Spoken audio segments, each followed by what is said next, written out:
Hello అండి. అందరికీ నమస్కారం. నేను మీ సరోజినండి.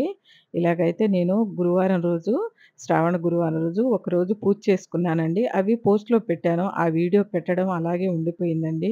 కొన్ని పనుల కారణంగా పెట్టలేదండి ఆ వీడియో.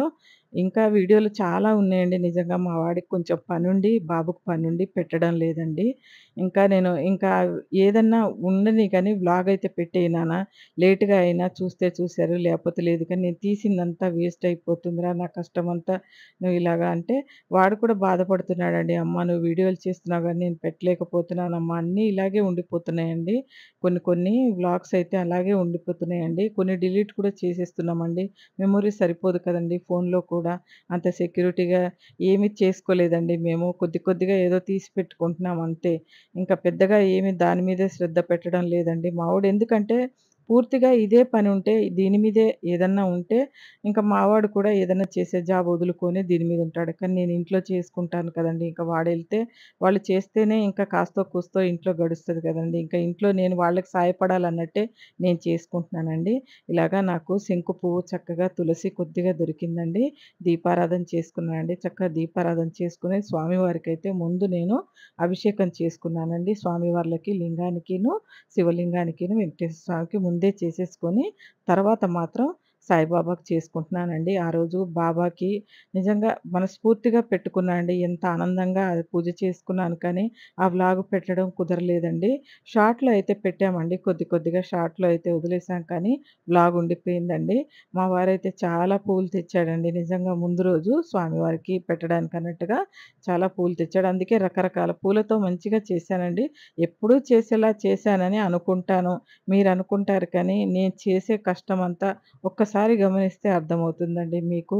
ప్రతిరోజు తీయడం, పెట్టడం, చేసుకోవడం, ఈ పువ్వులన్నీ తీయడం నిజంగానండి ఎంత పనుంటది. కాకపోతే మీకోసం నేను ఈ పని మీకోసం చేయడం లేదండి. నా కోసమే చేసుకుంటున్నాను. కానీ మీరు చూస్తేనే కదండీ నేను ముందుకెళ్ళేది. ఏదైనా సరే ఈ బాబా దయ ఉండి మంచిగా నా వీడియోలన్నీ ముందుకు పోవాలని కోరుకుంటూ నేను అన్ని వస్తువులు ఒక్కొక్కటి, ఒక్కొక్కటి అన్నీ వేసుకున్నా అండి. పసుపు, కుంకుమ, జవ్వాది, కస్తూరి అన్నీ వేసుకున్నానండి.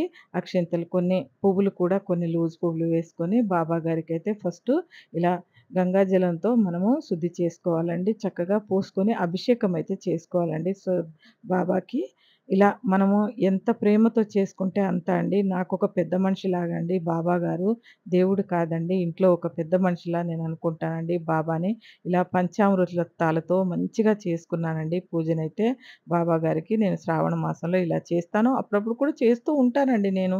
కానీ ఇంక అన్నీ ఒకేసారి పెట్టడం అంటే కుదరదండి. అన్ని అభిషేకాలు పెట్టాలంటే కుదరదు. అందుకనే నేను ఒక్కొక్క దేవుడికి ఒక్కొక్క రోజు అన్నట్టుగా ఇలా ఒక్కొక్కటి తీసి ముందుకు పెట్టి చేస్తున్నానండి నేను ఈ మధ్య. ఎందుకంటే నేను అన్నీ ఒక దగ్గర పెట్టుకొని చేస్తే అన్నీ ఒక్క దగ్గరే తులసి పెడతాను కదండీ నేను. స్వామివారికంటే తులసి వేస్తాను అందులో. ఒక దగ్గరే చేస్తున్నారు అన్నిటికి అంటున్నారు. కానీ ఇంట్లో ఉన్న దేవుళ్ళందరికీ ఒక్కసారే అభిషేకం చేస్తాను కానీ విడివిడిగా చేయలేను కదండీ. కాకపోతే ఇది వీడియో అండి. ఎవరికి ఇష్టం వచ్చినట్టు వాళ్ళు అంటే ఈ బాబా అంటే చాలా ఇష్టం ఉన్న వాళ్ళుంటారండి. వాళ్ళు సెపరేట్‌గా బాబా పూజనే చూడాలనుకుంటారు.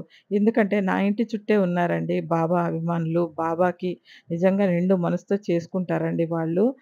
వాళ్ళు ఒక వీడియో పెట్టమ్మా మంచిగానని చెప్తూ ఉంటారండి నాకు. మా వాళ్ళు కూడా చాలామందున్నారండి ఫ్రెండ్స్ కూడా. వాళ్ళు పెట్టమంటారు. నేను కంపల్సరీ వాళ్ళ కోరిక మేరకే ఈ వీడియో పెట్టానండి. బాబా గారికి నేను కూడా చేసుకున్నట్టు నాకు కూడా ఒక వీడియో ఉంటదని తలుచుకొని పెట్టుకున్నానండి. ఈ బాబా దయ మా ఇంటి మీద ఉండాలని కోరుకుంటున్నానండి. ఒకసారి మా వాడు షిరిడీ ఎళ్ళాడండి. నేను మాత్రం ఇంతవరకు వెళ్ళలేదు. మా వాడు వెళ్ళి ఒక 10, 12 ఏళ్లవుతుందండి. అప్పుడు వెళ్ళినప్పుడు మాత్రం తీసుకొచ్చాడండి ఈ విగ్రహాన్ని. అక్కడ షిరిడీ నుంచి తీసుకొచ్చాడండి. అప్పటినుంచి పూజనైతే ఇలా చేసుకుంటున్నానండి నేను.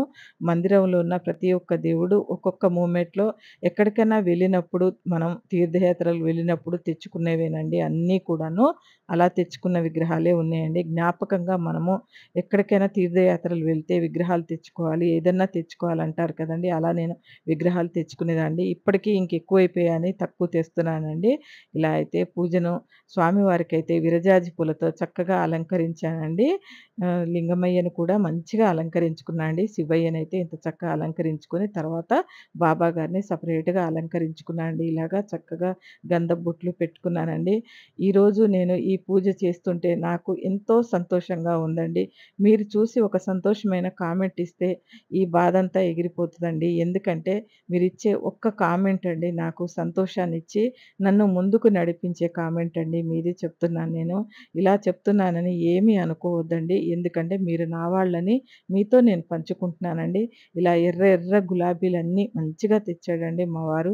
చూడండి అవి ఎంత తాజా పువ్వులంటే, ఆ పువ్వులు చూస్తుంటే సగం నేను పూజకు పెట్టి ఎనక రోజు అవన్నీ తీస్తూ ఉంటే నాకనిపిస్తదండి, అబ్బా! వాడిపోయాయా అనిపిస్తదండి. అంత అందమైన పువ్వులు పెడతానండి. ఎనక రోజు అన్నీ వాడిపోయి ఉండేసరికి బాధగా ఉంటదండి నాకు. అలంకరించి మందిరమంతా అలంకరించి ఇలా చక్కగా ధూపం, దీపం వెలుగుతూ ఉంటే ఎంత ఆనందంగా ఉంటదండి ఇంట్లో. ఎన్ని కష్టాలున్నా ఉంటాయండి. కానీ ఈ పని చేయడం నేను మానుకోలేనండి. ఇలా రవ్వ కేసరి అంటే గోధుమ రవ్వతో చేశానండి. గోధుమ రవ్వ, నెయ్యి చక్కగా బెల్లంతో చేశానండి. అది తెల్ల బెల్లం అండి. అందుకే అలా కనపడుతుంది. తెల్లగా ఉంటదండి బెల్లము. జిగురు బెల్లం బావుంటదండి. మీకొక రోజు బెల్లం చూపిచ్చానది. చక్కగా అది వేసి చేసేసి పూజ అంతా పూజ అయిపోయిన తర్వాత నైవేద్యం పెట్టేసానండి. ఇరువైపులా వెండి గిన్నెల్లో స్వామివార్లకి పెట్టేసానండి మందిరంలో. చక్కగా 2 గిన్నెల్లో నింపి పెట్టానండి. ఉన్నదంతా తీసుకొచ్చి పెట్టేసానండి ఇక్కడ. నాకేం చిన్న పిల్లలు లేరు కదా! అందుకనే తీసుకొచ్చి పెట్టాను. ఇలా హారతిని ధూపం, దీపం చక్కగా హారతిచ్చుకున్నానండి. బాబా గారికి కానీ, మందిరంలో ఉన్న అందరి దేవుళ్ళకండి ఈ హారతి. ఇలా నేను ప్రతి ఒక్క దేవుడిని వేరు వేరుగా చూడలేనండి. నా మందిరంలో ఉన్న దేవుడంతా ప్రతి దేవుళ్ళు కూడా నాకు ముఖ్యమైన వారేనండి. అందుకనే మీకు అంటే ప్రతి ఒక్కరికి ఒక్కొక్క దేవుడంటే ఇష్టముంటారు కాబట్టి నేను చెప్తున్నానండి ఇలాగా. ఇలా స్వామి వాళ్ళకి దీపం, ధూపం, నైవేద్యం అంతా చూపెట్టేసానండి. చక్కగా కొబ్బరికాయ కొట్టి అంతా చూపెట్టాను. చూడండి ఎంత అందంగా ఉందో. ఈ దీపాల కాంతిలో మనం దీపం తీసేసి చక్కగా చూస్తేనండి ఇదంతా 2, 3 గంటలు పడతదని చెప్తున్నాను కదండీ! నా పూజకైతే ఖచ్చితంగా 2, 3 గంటలు పడతదండి. అందుకనే నేను 3 గంటలకు లేచేదే దీనికండి. రాత్రే సగం పని చేసుకుంటానండి నేను. అప్పుడు నాకు 8 గంటల వరకు, 7 గంటల వరకు ఒక్కొక్కసారి 8 అవుతది. ఒక్కసారి 7:30 వరకైతే నేను కంప్లీట్‌గా పూజ పూర్తయ్యేలా చూసుకుంటానండి. కానీ ఎప్పుడన్నా చేతకానప్పుడు 8 కూడా అవుతదండి. కాకపోతే ఇంట్లో దీపారాధన చేసేసి నేను హారతి ఇవ్వకుండా గబగబా బయటికెళ్ళి ఒక్కొక్క రోజు దీపం పెట్టేస్తానండి. హారతి ఇవ్వను. హారతి ఇవ్వకుండా ఇంకా బయటికెళ్ళి లేట్ అవుతుందనుకుంటే 7:30 అలా అయిపోతది. ఎలాగా అనుకుంటే అప్పుడు దీపం పెట్టి లోపలికొచ్చి హారతి ఇచ్చుకుంటానండి. అలా చేసుకుంటాను. కానీ ఇంట్లో దీపారాధన చేస్తేనే నాకు బయటికి వెళ్ళాలనిపిస్తదండి. అదేంటో అలవాటయిపోయిందండి నాకు. అందుకనే 7:30 వరకు, 7 గంటల వరకు అలా ఒక్కొక్కసారి 6:30 వరకే అయిపోతదండి. అలా టైమింగ్స్ కొంచెం కొంచెం మారుతూ ఉంటాయండి. రోజు ఒకటేలా చేయటం కుదరదు కదండీ! ప్రతి మనిషికి కూడాను ఒకటేలాగా చేయలేమండి. నేను ఒకరోజు 3 గంటలకు లేస్తాను. ఒకరోజు 4 గంటలకి అలా టైము పైకి కిందకి వెళ్తూ ఉంటదండి. ఎందుకంటే రోజులన్నీ ఒకేలా ఉండవండి. వీడియో నచ్చితే లైక్ చేయండి, షేర్ చేయండి, కామెంట్ చేయండి. Thank you.